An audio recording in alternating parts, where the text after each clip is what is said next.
माँ, मैंने तुझसे एक बार कहा था ना कि मेरी ख्वाहिश है कि अगर मुझे आखिरी सांस लेना पड़े तो मेरा ऐसा नसीब हो कि वो तेरी गोद में ही लूं।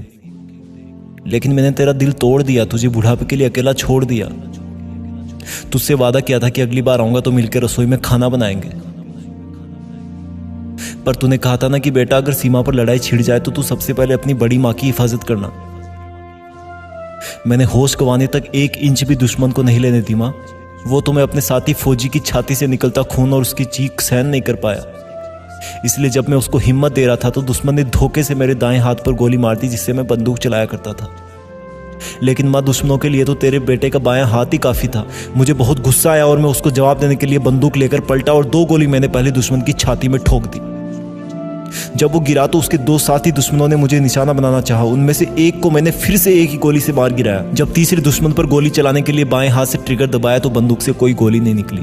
मैंने जल्दी से एक पत्थर के पीछे अपने आप को छुपाया ताकि मुझे थोड़ा सा सोचने का टाइम मिल सके। लेकिन इतने में दुश्मन की एक गोली मेरी गर्दन और छाती के बीच में आ लगी।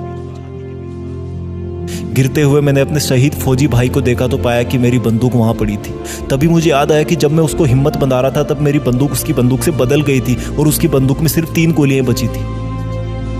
मैं उसकी तरफ लपकना चाहता था लेकिन दुश्मन मेरी ताक में था। अब मुझको बिना गोली के दुश्मन को मार गिराना था। मैंने दुश्मन को ललकारा कि सामने आकर लड़ाई कर। उसको भी शायद एहसास हो गया था कि मेरे पास गोली नहीं है। मैं एक पेड़ के पास एक मोटे से पत्थर के पीछे ताक में था कि कब दुश्मन आए और कब मैं उसको हाथों से ही दबोच लूं। जब वो मेरी तरफ बढ़ने लगा था तो मुझे हल्के हल्के चक्कर आना शुरू हो गए थे। लेकिन माँ, मुझे तुझसे मिलने आना था और तेरा वादा निभाने के लिए दुश्मन को भी मार गिराना था।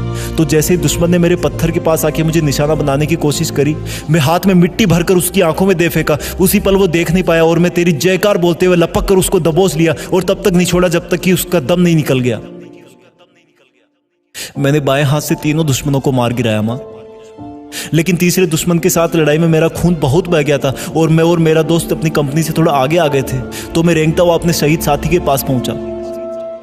माँ, मुझे 10 फीट जाने में आधा घंटा लग गया था। सब धुंधला दिख रहा था। मेरा दोस्त अपने बच्चों और बीवी की तस्वीर हाथ में देखता हुआ वहीं माँ की गोद में सो गया था। तेरी तस्वीर मेरे टेंट में ही रह गई थी। मेरा जोरों से दिल धड़क रहा था और कुछ दिख नहीं रहा था, लेकिन फिर भी मुझे तेरा भोला सा शांत चेहरा नजर आ रहा था। मैं तुझसे बचपन में मेले से बंदूक लाने की जिद करता था ना। कितनी अच्छी थी तू जो मुझे लाकर देती थी। लेकिन तू मुझे उस टाइम डांटती रहती थी कि बड़ा होकर यही काम करेगा क्या। फिर मैं कहता था हाँ माँ, मैं दुश्मनों को मार गिराऊंगा। और तब तू मुझे सीने से लगा लेती थी कि नहीं बेटा, किसी को मारना अच्छी बात नहीं है। लेकिन जब मैं फौज में भर्ती हुआ तब से तूने भी बहुत हिम्मत दिखाई, शायद इसलिए कि मैं आराम से छुट्टी से वापस जा सकूं। लेकिन मुझे पता है माँ, मेरे जाने के बाद तू बहुत रोई होगी। अब मुझे कुछ भी नहीं दिख रहा माँ। ऐसे लग रहा जैसे चारों तरफ अंधेरा हो।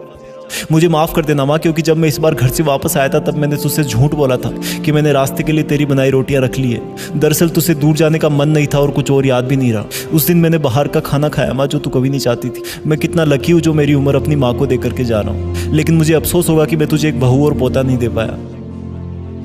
मैं हर वक्त तुझे ऊपर से देखा करूंगा माँ, और तुझे जब मेरी याद आए तो तू एक बार ऊपर की तरफ देख लेना और समझ लेना कि मैंने तुझे देख लिया है। अब मुझे फौजी पिताजी दिख रहे हैं माँ। वो अपने हाथ खोलकर मुझे अपनी तरफ ऊपर बुला रहे हैं। अलविदा माँ।